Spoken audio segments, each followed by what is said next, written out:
Niwashukuru ndugu waandishi.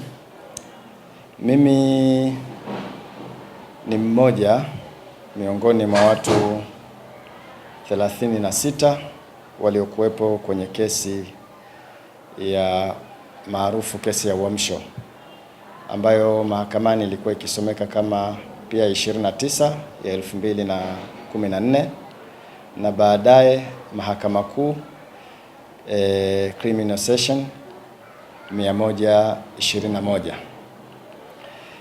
Na mimi nimeisikia klipu kama nilivyoniuliza, nimeisikiliza, nimeiona jana kwenye mitandao na nikaisikiliza.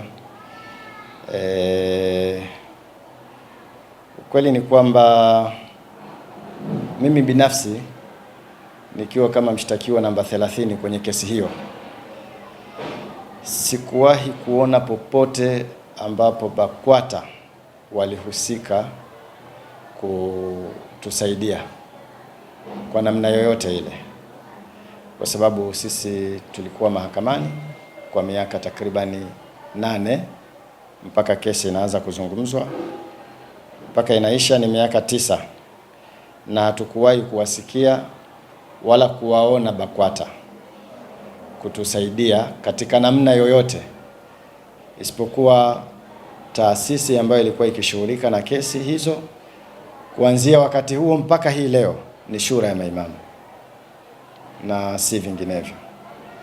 Kwa hiyo hatukuwahi kumuona kiongozi wa BAKWATA wala BAKWATA yenyewe kutupa msaada wa aina yoyote ile, sio wa matibabu, sio wa kesi, sio wa vyovyote vile.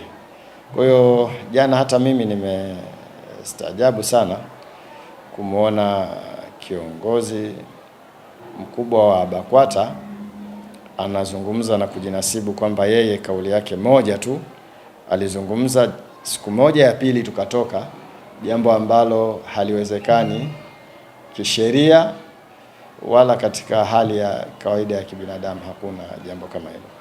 Kwa hiyo mimi binafsi niseme maneno haya sio ya kweli, na mimi ninasema ni mhusika. Ni mhusika.